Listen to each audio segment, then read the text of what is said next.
Welcome to the Possibility Action Network podcast.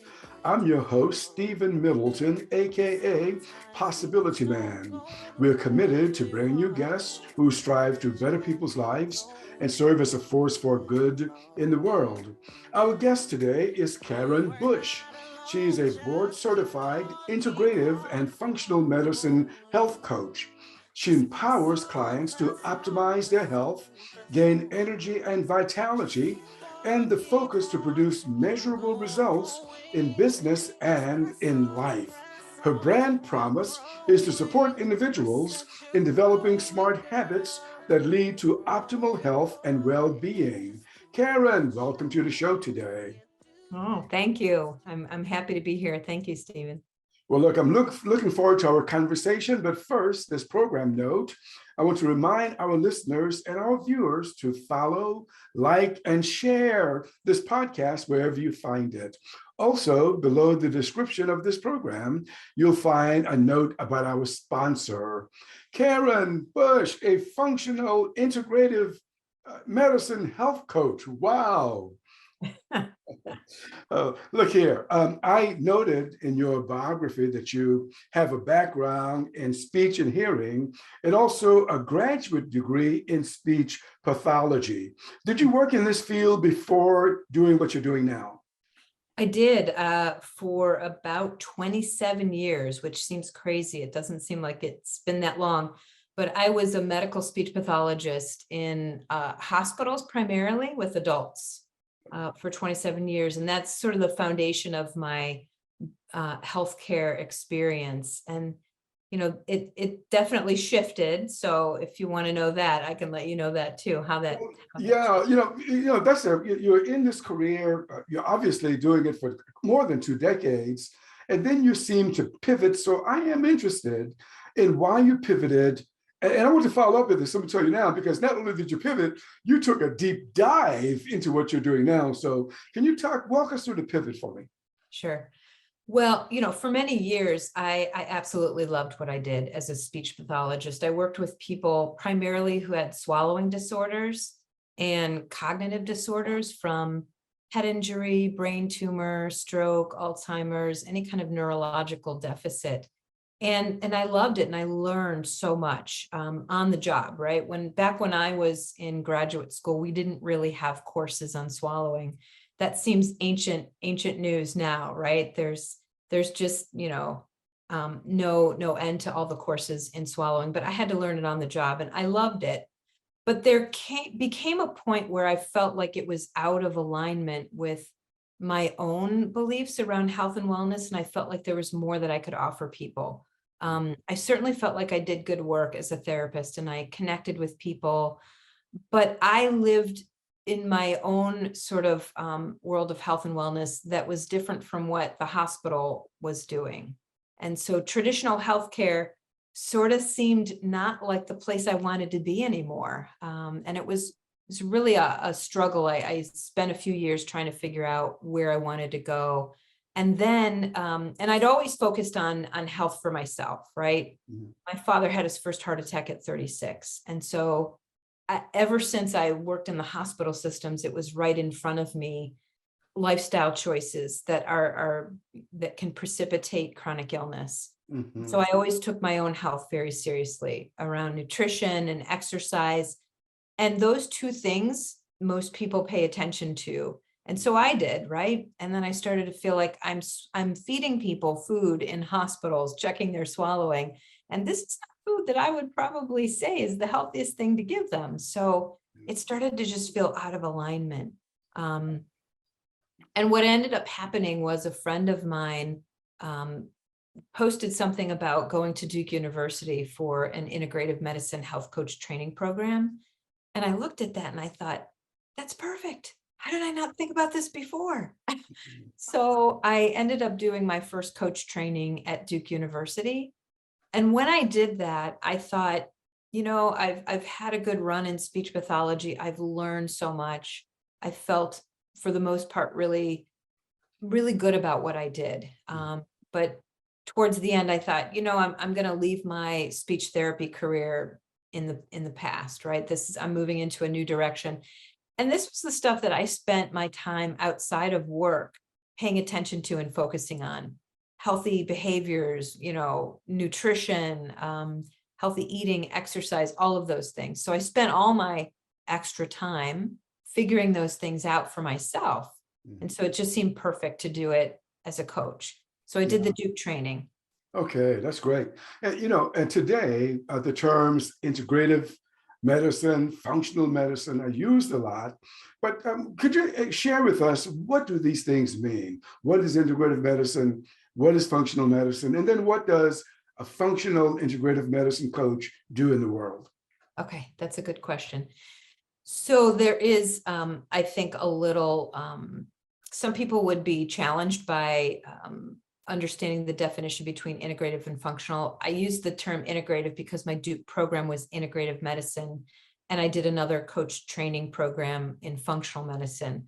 But integrative really means that you integrate so many different things, so many different modalities within the treatment that you give for someone. So instead of thinking about just diet, right, it's things like stress management, sleep, relationships, spirituality, right? That's a basis for a healthy lifestyle, is to have some sense of spirituality. What your environment is like, the people that you're having a relationship with, those people affect your health as well. Mhm. So when you think about integrative and functional, right, a lot of them are interchangeable. I think in the beginning, integrative would talk about bringing in things like acupuncture and Reiki and some energy medicine practices that maybe traditional medicine didn't bring in. Functional medicine does the same thing. The difference that I saw in functional medicine versus integrative quite a few years ago was that functional medicine physicians do more testing. So they look a little bit deeper to find the root cause. They'll test gut microbiome.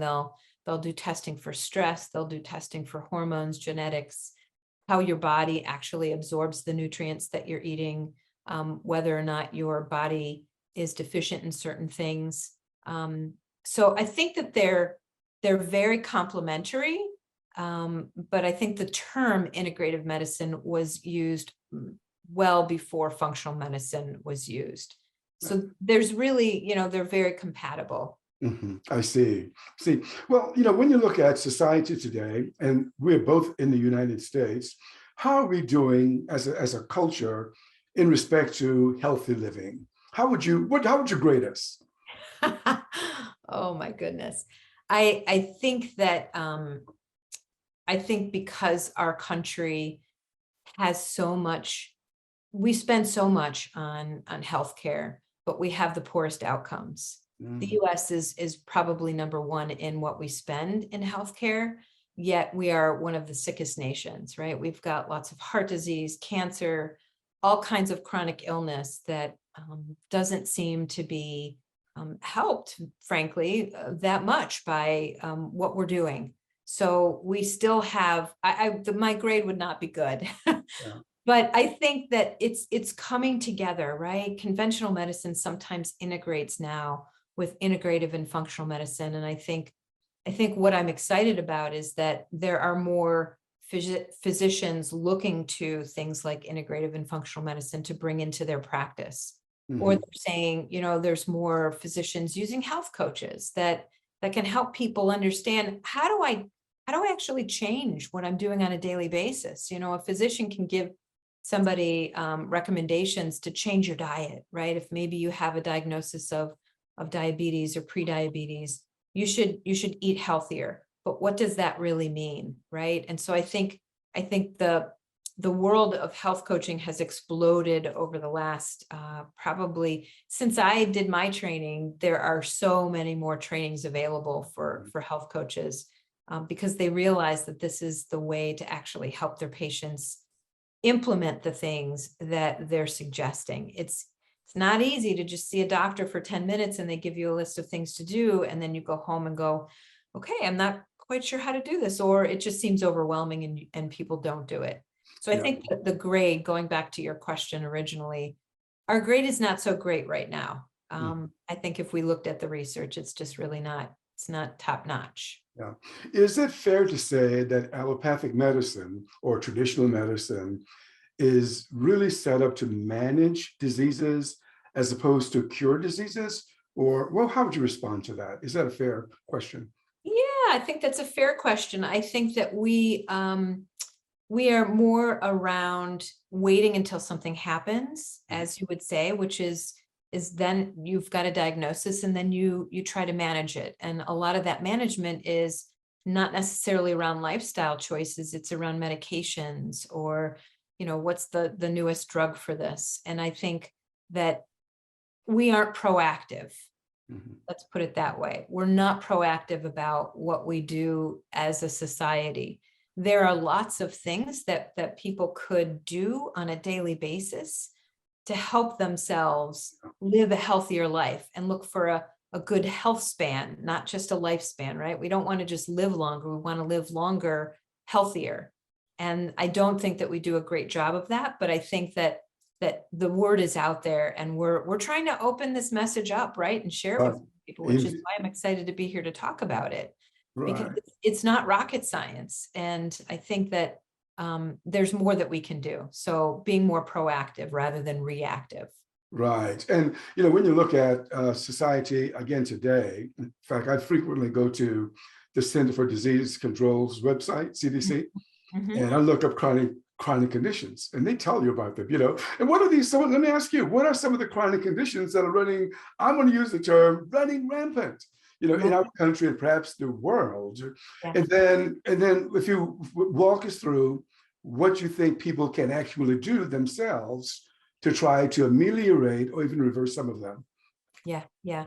So some of the things that people, well, I would say the biggest one is that I think here's some information that people don't really know. We think about heart disease for men, like we think that's the number one killer for men, but it's actually probably the number one killer for women over 40. So heart disease in women is a really important thing to pay attention to. And the symptoms are different than men. But I would say, like, overall, it's metabolic dysfunction. So metabolic disorders, meaning high blood pressure, diabetes, obesity, all of those things come together to create this metabolic syndrome. Heart disease, diabetes, those are some of the bigger things that people don't realize that we have much more control over. So when you think about any of those things, if you're, and I would say in functional medicine, because this is the world that I live in, I worked at the Center for Functional Medicine at the Cleveland Clinic. I did my year-long functional medicine coaching training there. And that's the primarily my practice is working with physicians all over the country and actually outside of this country in the UK as well, in the Middle East, with people doing functional medicine. So what we start with is lifestyle, right? We start with nutrition and we look at whole foods, organic foods as much as possible. I know that's not possible for everyone to do, but if you just ate more vegetables, that would be a really good start, right? Eat more vegetables, drink more water, move your body a little bit. Those are simple things anybody can do, right? You don't have to have a lot of money behind you. You can do that more often. I think we know now that sitting is the new smoking. So a lot of us spend lots of time sitting, right? I'm sitting right now, but I do have a standing desk. So I go in between sitting and standing. Little tweaks, I think, are the biggest, most important thing that people overlook. They think, oh, it's too big to do. I got to do all this stuff. I got to eat, paleo or vegan, or I've got to, do a keto diet, or I've got to start running. Absolutely not. It's actually the small tweaks. So get your body moving a little bit. If you just move your body at least like 20 minutes a day, 30 minutes a day, move a little bit after each meal. So you're not sedentary. Those are some of the little simple basic things that you can do. Mhm. So when we talk about lifestyle, though, as I mentioned in the beginning, it's not just nutrition and exercise. That's sort of the old paradigm. We always thought, okay, I just have to move my body more and eat less, and then I'll be fine. That's important, but it's also important to pay attention to your sleep. It's important to pay attention to your stress levels and how Not that we're going to get away from stress, because stress is everywhere, but how do you respond to stressors? What do you do on a daily basis to keep yourself in a place that you're not responding in a fight or flight response all the time? We know that sleep and sleep apnea, or even just disordered sleep or not enough sleep. Some people think that they can sleep 4 or 5 hours and be fine, but there's a lot of research to support the idea that heart disease and Alzheimer's are very much connected to lack of sleep. So doesn't mean that you're going to get it if all you do is sleep, but that's a factor that people have control over, right? Your best sleep comes before midnight. So if you can get to sleep by 10:30 at the latest, and get up, when the sun rises, that's again another way. It's a simple way, right? And we in the US particularly think it's a badge of honor to say, oh, I only slept 5 hours and I was working 24 hours this day. Like go, fast paced, I've got to do intense work all the time. Part of that is that society feels that we should be doing that, but that's a detrimental thing for our health. So 2 things that people don't realize raise blood sugar are poor sleep and stress. Wow. I know. I was not aware of that. Okay. Yeah. Nice little pause there for the drama. But what's interesting is that we always just think, well, I got to just cut down on carbohydrates and sugar. But when you don't get good enough sleep, there is a hormone called ghrelin that's produced in your body that is our hunger hormone. And we end up wanting to eat a little bit more. And the foods that we want to eat when we're tired are carbohydrate and sugary foods. So, I mean, most of us would probably agree, when I don't sleep well and I'm tired, I'm not going to pay attention as much to what I'm eating and what I'm doing in my day. So those are 2 things to pay attention to. But I think the other piece of it, right, the stress piece is huge. So there's small little things that you can do during the day. You can stop for 3 minutes and do a little breath practice. There's a breath practice called heart math that is a breath in for 5 seconds, a breath out for 5 seconds. It's what they call a heart-centered breath, because they've done a lot of research to show that what we generate from our bodies and the energy we generate from our heart center goes out about 5 feet. So the best example is, you've probably walked into a room somewhere where you've said, wow, there's some negative energy in here, or some good energy. You feel good energy from people.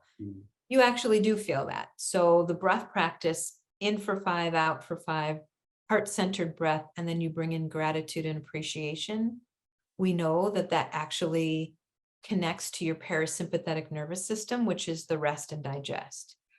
So if you're in this chronic stress mode through the day of work, if you can slip in some of that breath practice in there, you're then going between, sympathetic and parasympathetic. And we know that's a much more robust system and can bring you less stress at the end of the day. Usually equates to less eating and better sleep. Yeah. Okay. That's a great mindfulness exercise. I'm going to come back to mindfulness, but you just connected to sleep, and that's what I wanted to get to probe a little bit. And the question is, how can a person who is struggling with sleep, produce better sleep in their experience? Oh, that's a great question. I think sleep actually starts with what you do first thing in the morning. So we all think about sleep at night, right? But what you do the first thing in the morning has a great impact on how well you sleep at night, because of our circadian rhythm. So most of us, if we were, depending on where you are in the US, certainly in Ohio right now, first morning light is not always easy to see, but there are ways that you can get that first morning light. So when you wake up in the morning, that's when you have the most energy, or you should have the most energy, right? Our cortisol levels are the highest in the morning. And so getting that first morning light signals to your brain that it's time to be up and awake and moving into our day, right? And so as you do that, your cortisol level throughout the day starts to come down. If you have too much stress, your cortisol level is going to be really high.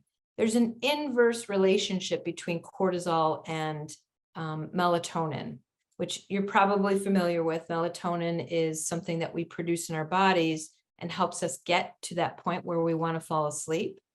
But if there's too much cortisol because we've been up in this stress place all day, then when we go to fall asleep, we may not be able to produce enough cortisol or enough melatonin to get us to fall asleep.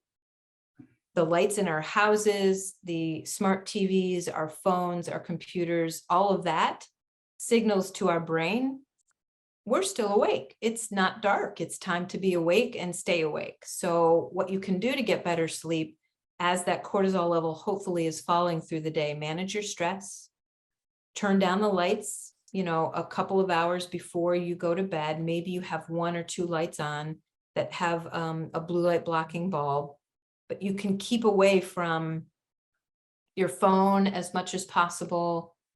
Closing your laptop, you can wear blue light blocking glasses if you have to have those things open and use them.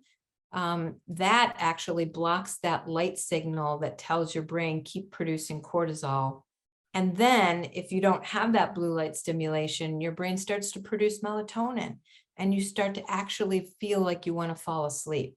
Mm-hmm. So the couple hours before you go to bed, let's say, 8, 9 o'clock, if you want to go to bed at 10, that's when you start to power down, right?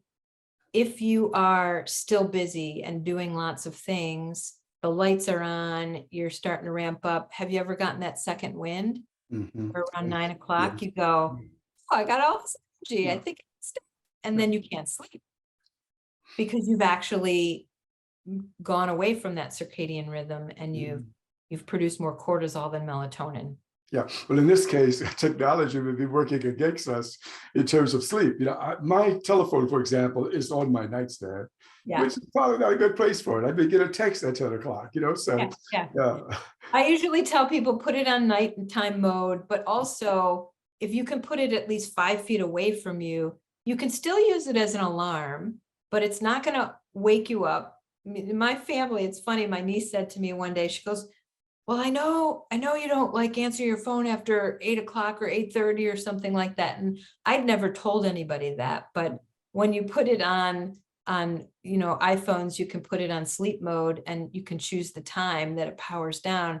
It'll say, I'm not accepting messages or my messages are silenced. Mm-hmm. So she's like, I know you don't answer messages.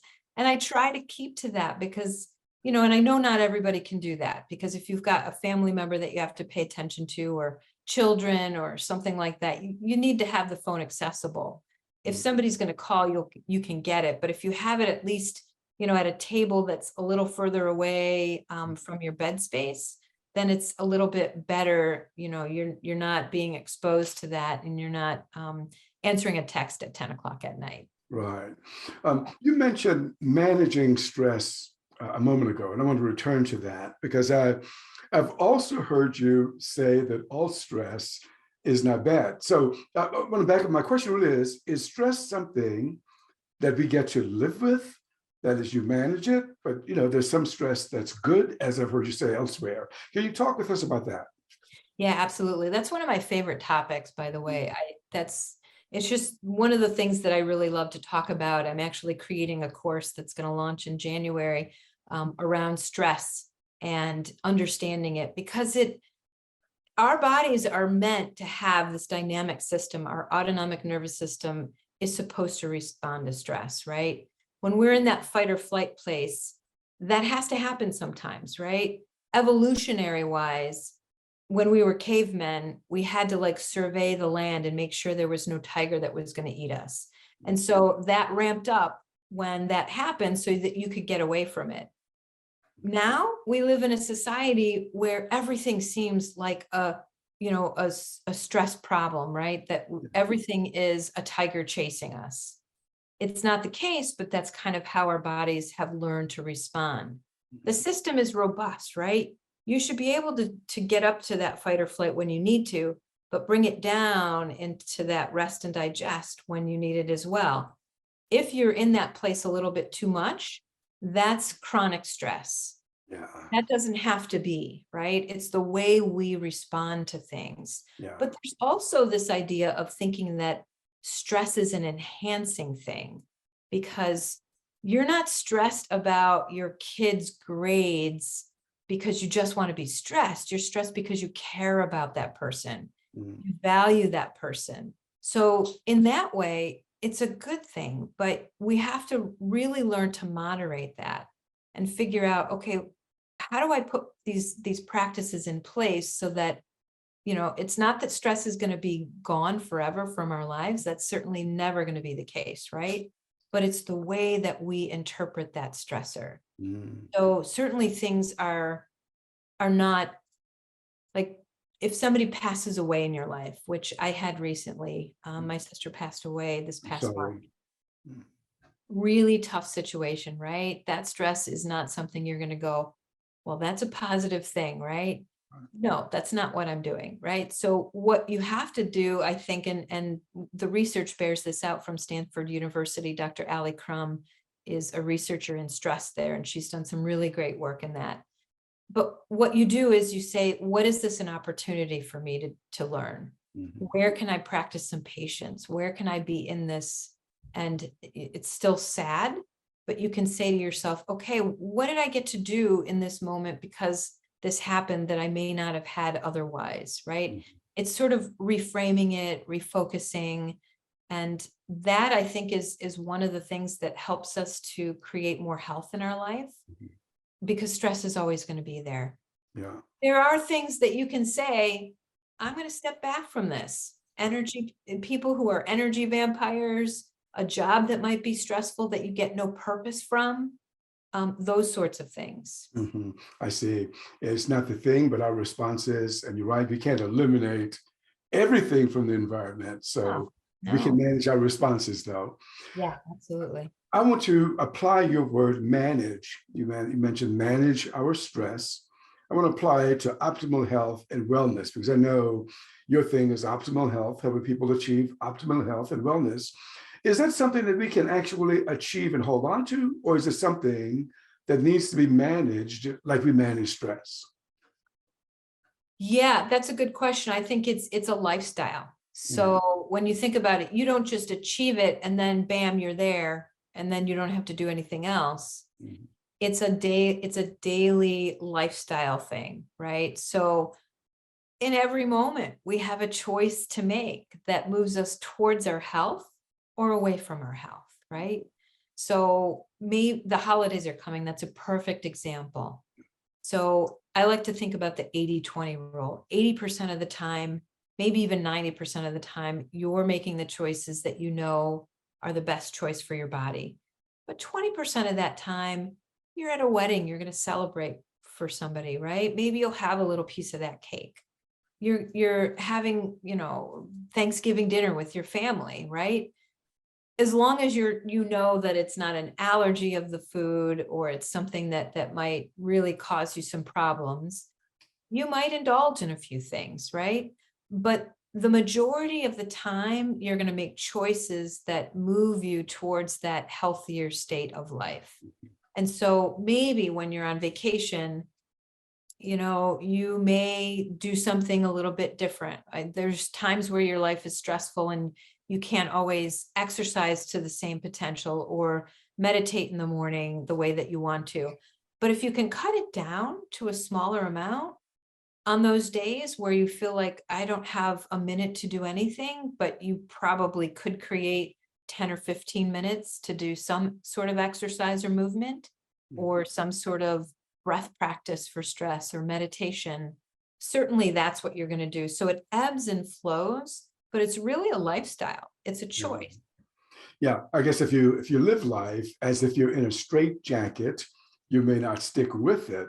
But if it's Exactly. something that's sustainable, perhaps it's something that you can live with long term. Is that about what you're saying? Yeah, absolutely. I Mhm. think that sometimes people get a little too restrictive with themselves, and or they've got this all or nothing mentality. Oftentimes, that's what I'm helping people understand.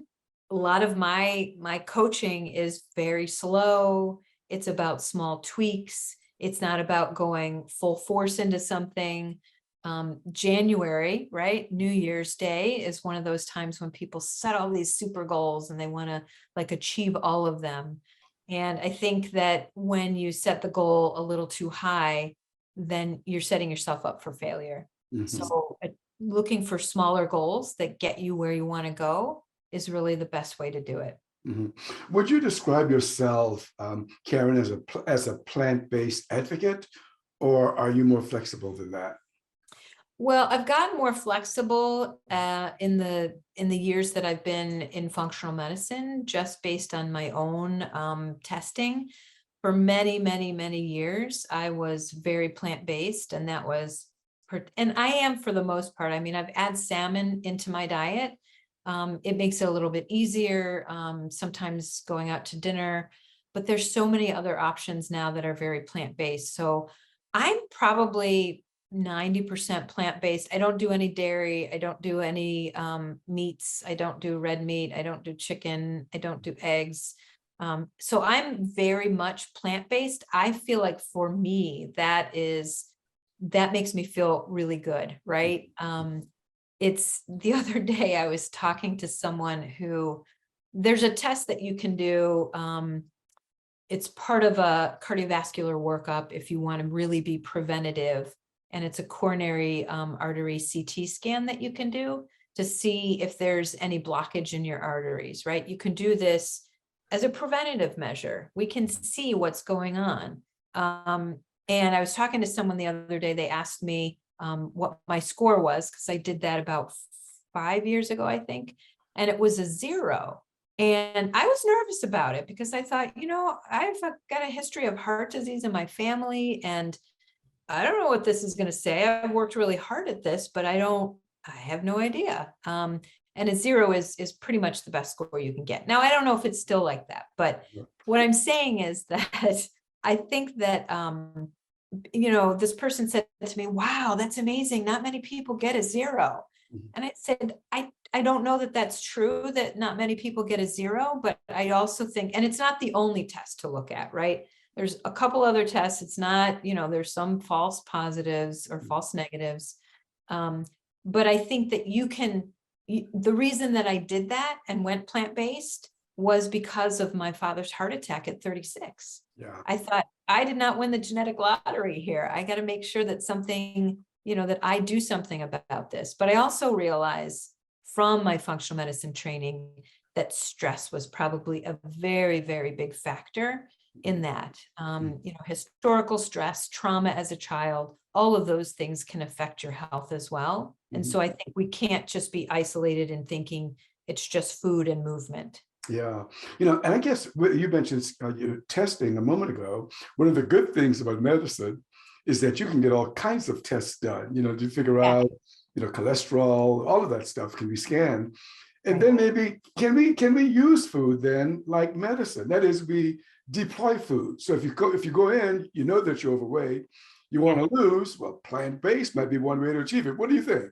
Use food. Yeah. Absolutely. I mean, that's sort of a mantra of functional medicine. It's food is medicine. Food is information for your body. When food comes into your body looks at it and goes, okay, what can I do with this? Is this something that I need?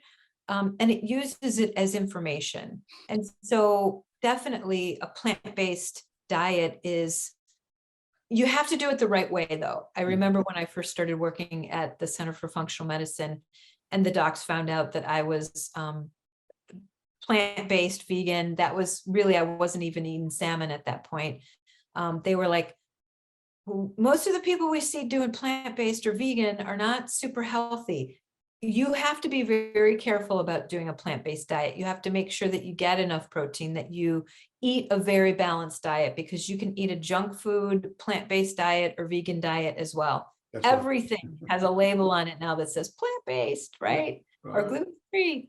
Yeah. If you're not eating processed foods that come in containers, and you're eating whole foods and real foods, that's the way to do it, and to make sure that you get enough of the protein and the balance of good fats and good carbohydrates. Yeah. And, I'm glad you mentioned that a lot of packaging may say plant-based, but some of these manufacturers are liars. What do you think? They're selling products, right? They're marketing I products. think, I think there's a term called greenwashing, right? There's Mhm.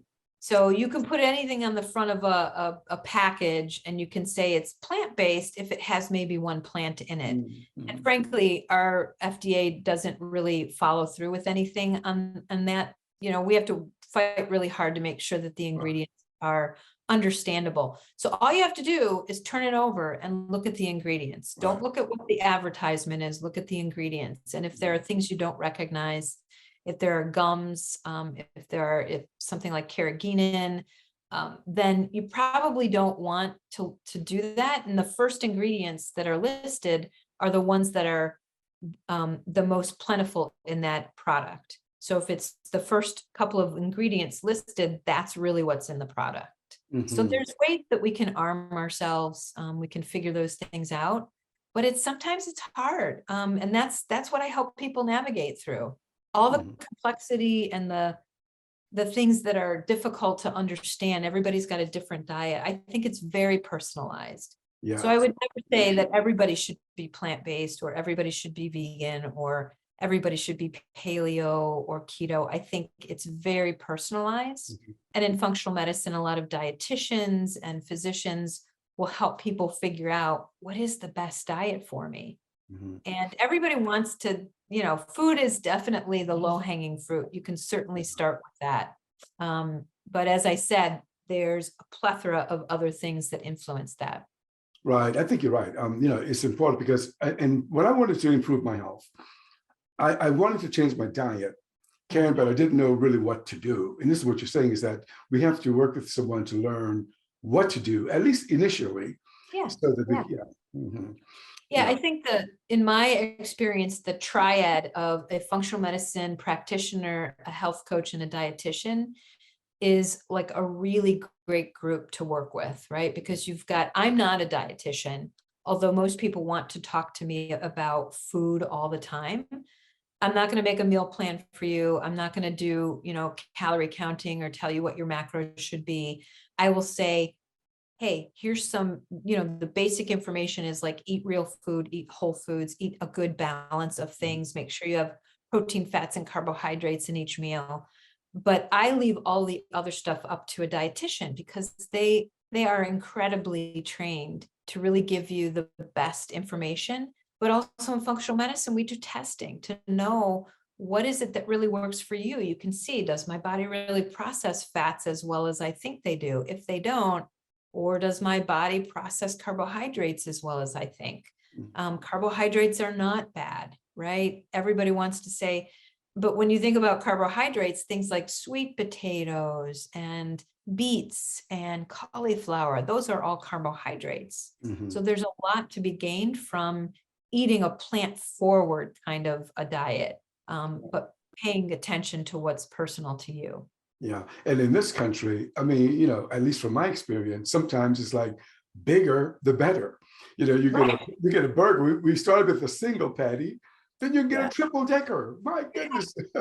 Yeah. Supersize it, right? Yeah, exactly. So now I want to shift now just a little bit. You've touched upon it a moment, you know, as we've been talking. I want to shift a little bit to mindfulness and kind of walk us through what is mindfulness and why is this important in a person's life? Yeah.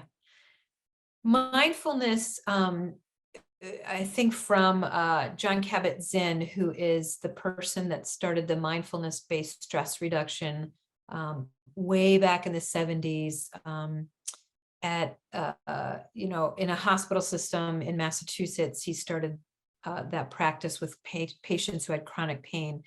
And I think his definition is probably the one that I like the best. And he would say, it's about being present in the moment with what you are doing without judgment.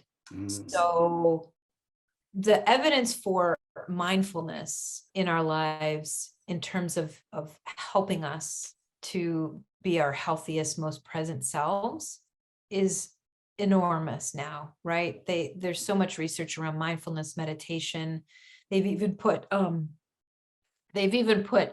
monks in that meditate all the time in fMRIs so they can actually see what part of their brains are lighting up.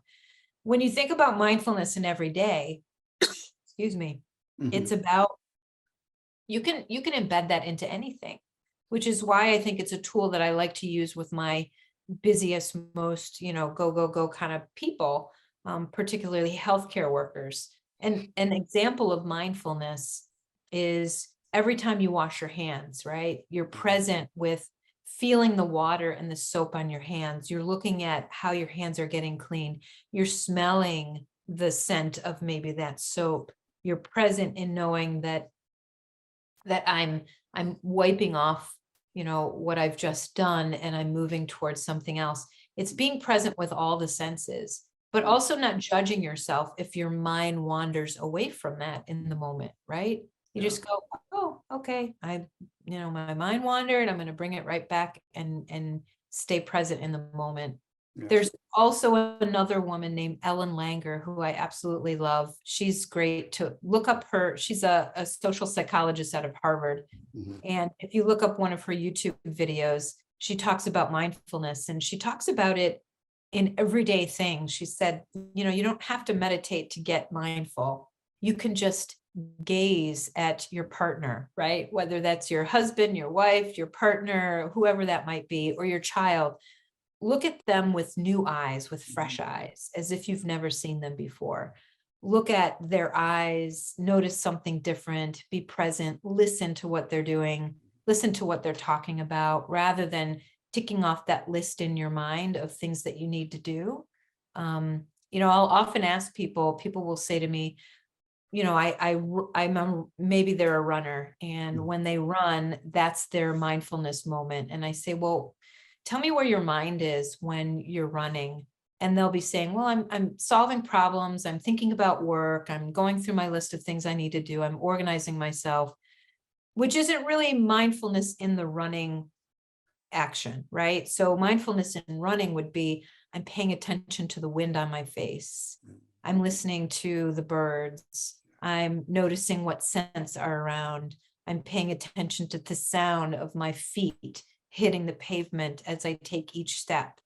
That's mindfulness. And so what it does is it gives your brain a break from all the intensity of focusing on these things that our brains go through on a daily basis. We have like 50,000 thoughts a day, and we need a break from that. Oftentimes people have low energy because their minds are so busy. It's maybe not that they're not getting good rest, it's that they're not giving their brain a rest.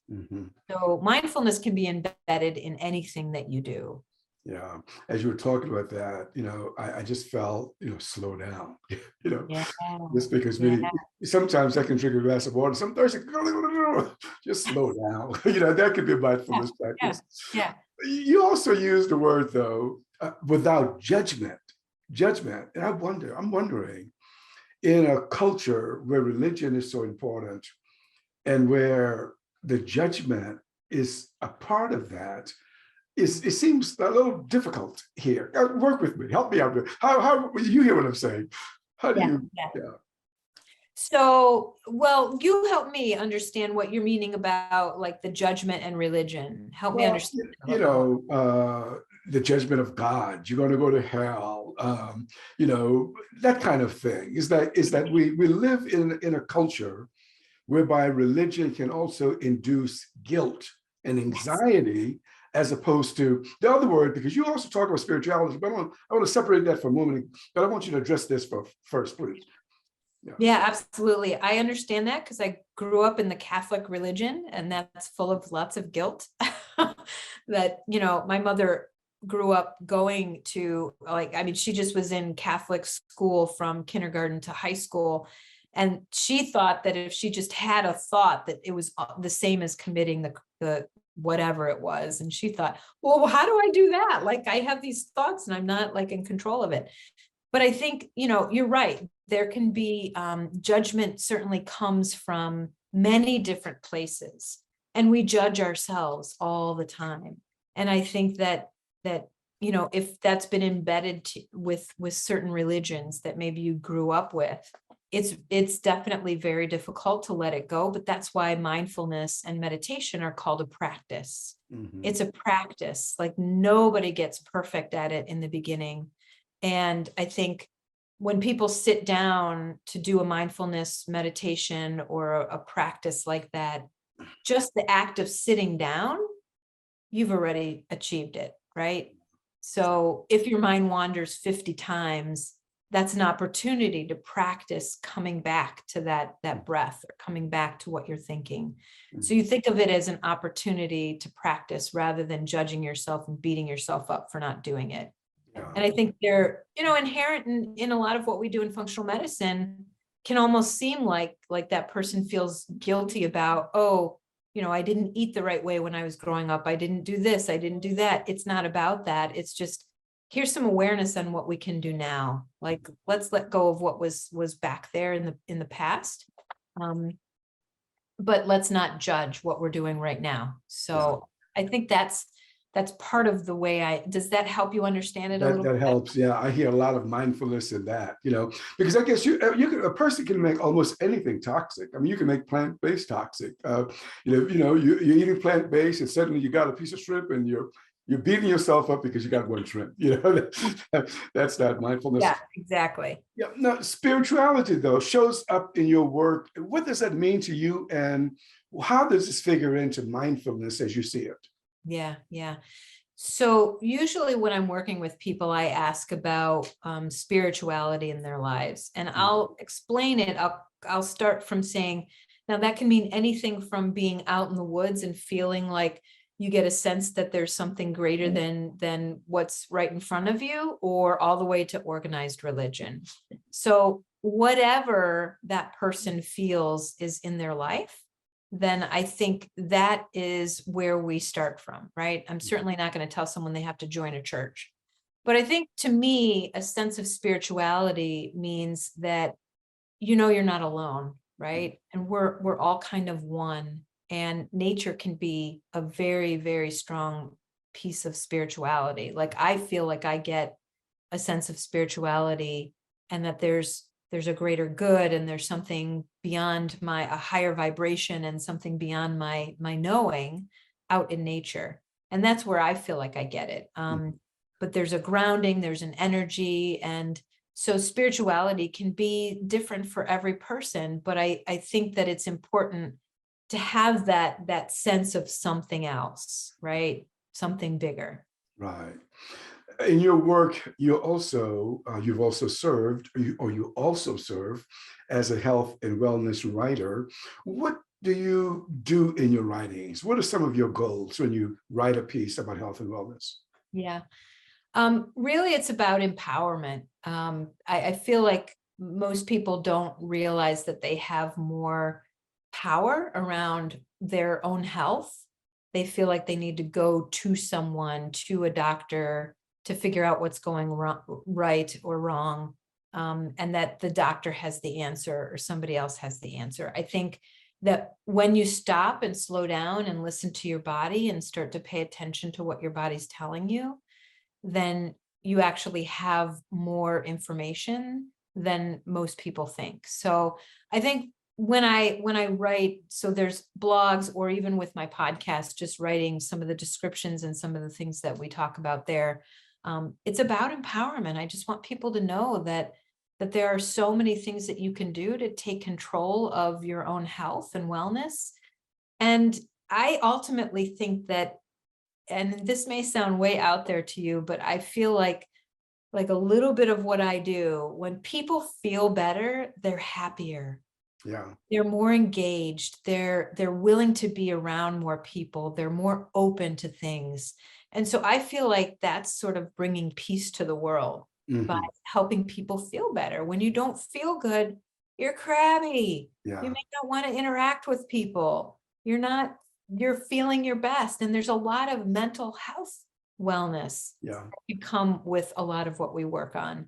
So some people, can move through things like depression and anxiety, because some of those can be driven by what's going on in your gut and an imbalance of bacteria. And that's directly related to the foods and the things that you've created or not created, but been exposed to, maybe even not to your own knowing. Yeah. And one thing you mentioned, the expert, because, well, historically, people have gone to the expert. If something's wrong, you go to the doctor, you go to somebody, you go to some expert to tell you. What I like though, about what I saw in your profile is that I think you used the word co-creating with your clients. I love that. Can you tell us a little bit about that? How you Yeah, work with clients and this whole notion of co-creating? sure. I also want to make a caveat about going to a professional, that there are lots of times that you actually do need to see your Indeed, doctor. indeed. So I'm certainly not advocating that you never see your doctor, but there are more things that we have control over. So co-creating is really, when I work with someone as a coach, it's not top-down model. It's not me saying, here's what you have to do. I will say things like, have you ever thought about anything to help you with your stress? And most people will go, well, maybe, some people say no. Some people will say, well, I've been curious about meditation and I wondered about that. And so if somebody says to me, I just don't want to meditate, I tried it once before, that's just not for me, I'm not going to say, oh, that's the only way you can get there, you've got to sit down and meditate 20 minutes a day. What I do is I try to understand that person. I meet them where they are and get them where they want to go, doing certain things that they're open to. Now, sometimes that means I have to help them open their mind to things, but there's nothing about what I do that is forceful. I hopefully most people would say that if they work with me. I'm not telling them they have to do something, but I'm saying, here's your options. This is what could potentially happen if you did X, Y, or Z. Here's why it's important. Here's how it affects your physiology and your life. Here's how it may get you to the goal that you're looking to achieve. And I'm really lucky in functional medicine that people come to us pretty open, right? They're generally not people who've gone to the doctor, just gotten a diagnosis of diabetes, and the doctor says, you need to change your diet, and they don't want to do it. These are people that come to us having researched functional medicine, maybe having seen a lot of people and not getting the results they want. They're ready to go. They're open to most things. So there's not a lot of openness to change that I have to help create in my clients. They're usually pretty open, but the co-creation is really that it's a partnership. I work with you and guide you to where you feel like you want to go. Yeah, that's great. That's great. And you also founded the Full Capacity Living coaching firm. Did I say it right? And I was going to ask you two questions. How did you come up with this term, for your business, full capacity living? Where did that come from? Oh, such a great question. So I previously mentioned John Kabat-Zinn. He is he's an MD that actually does a lot of work in mindfulness, and he has a book called Full Catastrophe Living. And it's a seminal book. It's just got so much great information in it. And I understand the reason why he titled it that, but I wanted to find something that was like empowering and in the positive direction, right? Full capacity living is that you could achieve a full capacity life with, digging into some of these health and wellness things. So that's kind of where I took that name as a twist on the title of his book. Yeah, I like it. I like it actually. And then you started the Full Capacity podcast. What prompted you to become a podcast host? Well, so I was talking about doing that for a while when I was at the clinic. I didn't have the time to do it then. And then I kept saying to myself, you know what, this keeps popping up in your mind and you want to do it. You just need to do it. And really it's about giving information to people so that they can learn for free, right? Here's some great information. You can take this information and maybe start to apply it in your own life. And that's really what I wanted to do. I wanted to give people information that it can be expensive to do functional medicine. Yeah. And so I really want to just share with people the information so that they can have it. So my podcast, because of what happened with my sister, my last one that I uploaded was in February, and I just redid my website and I'm ramping up to kind of rekindle that. I gave myself time off, and I realized that I needed that. And I thought, this is what I tell my patients to do, to be kind to yourself, to give yourself time. Grieving is a process that is just up and down. And I that's one of the things that I know can affect our health. So if I want to be an authentic health coach, I got to practice what I preach. So I took some time off of it, because it really is, it's a lot of work, as you know. But it's a work of love and passion for me. So it's coming back. That's fantastic. Well, I have a few favorites, and I'm going to throw them out. And if you remember them, I'm inviting you to just make a couple of comments. But Okay. one of my favorites is the one involving transforming trauma.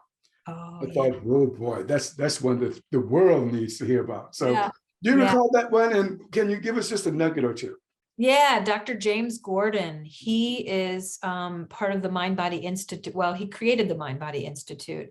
And I was like super excited that he said yes to be on my podcast, because he's a pretty, influential person. And his work in trauma, he's done amazing work in trauma all over the world, wherever, like in the Ukraine. He's been in the Ukraine recently. So in Bosnia, in any area that has trauma, and not to keep out the US, right? Because we have our own trauma here. But some of the practices that he uses are helpful for me to help people in my practice, that when they want something for stress relief, and they're just at this place where they're like, I can't sit and meditate, or I can't do that breath practice, that's just too much. He does belly breathing, but he also does this movement where you're just kind of letting your body go. And it's really beautiful to let go of stress and anxiety. You'd be surprised at how just kind of moving your body and just letting it go. So that's one of my favorite things from that podcast. And it was really fun to talk to him, because he's really, he's done some amazing work. Right. Yeah. As you were talking about that, the body and mind, the body is intelligent, and the body can get a sense of what it needs to do to get you out of it. So that was a good one. I like that. The second one that struck me, because I wanted to talk with you about the immune system, immune system health. But then as I was studying you, I saw, oh, the immunotype breakthrough. I'll have to save this question about immune system until I got to the end.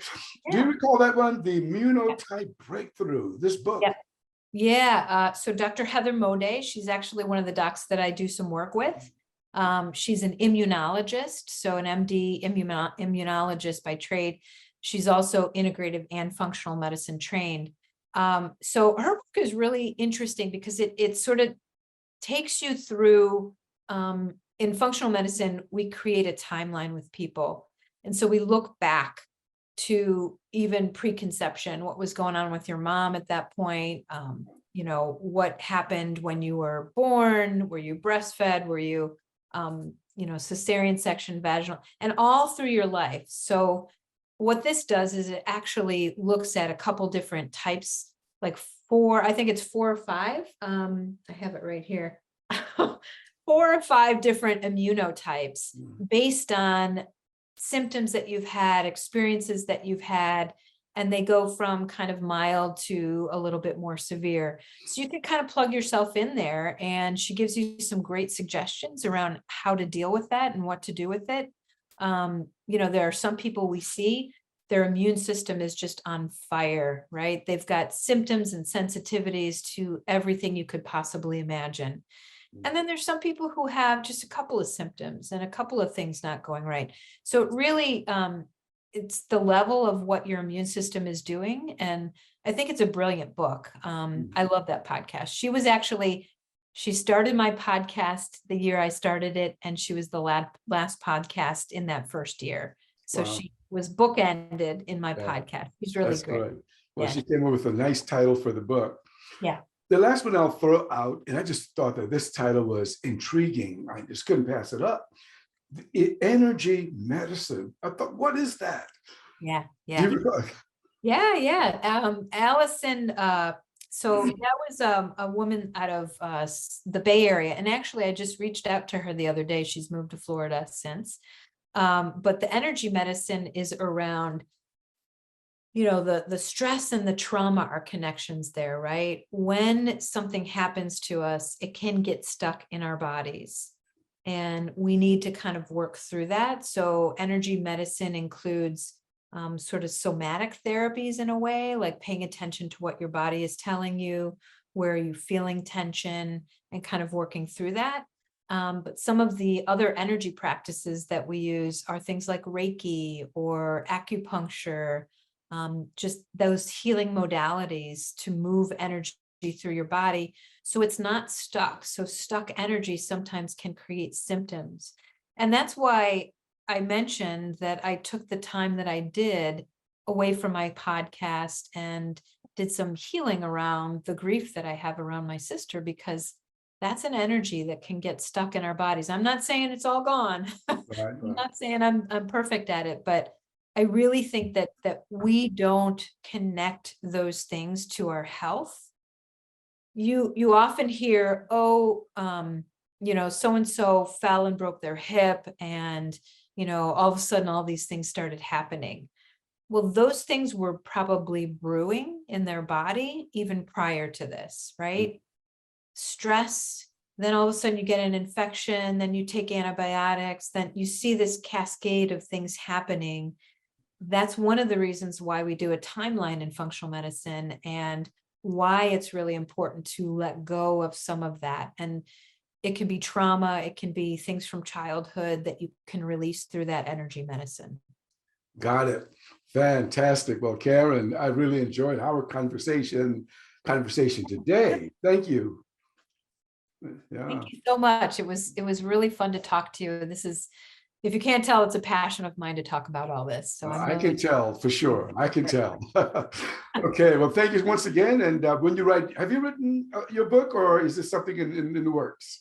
No, I don't have a book in the works, but there's a course on stress that I'm creating, and will come out in 2023. Well, So look, maybe, who knows, maybe it's the book in progress. I don't I know. would love to know, be one of the first to know when this course comes out. So keep Okay. in mind. I will let you know. Yeah, thank Okay. you. Thank you so much for the opportunity. Mhm. Well, you've been listening to or watching the Possibility Action Network podcast. Our guest today has been Karen Bush, a functional medicine and integrative medicine coach. Karen, once again, thank you for being with us. I'm your host, Stephen Middleton. Until next time, good day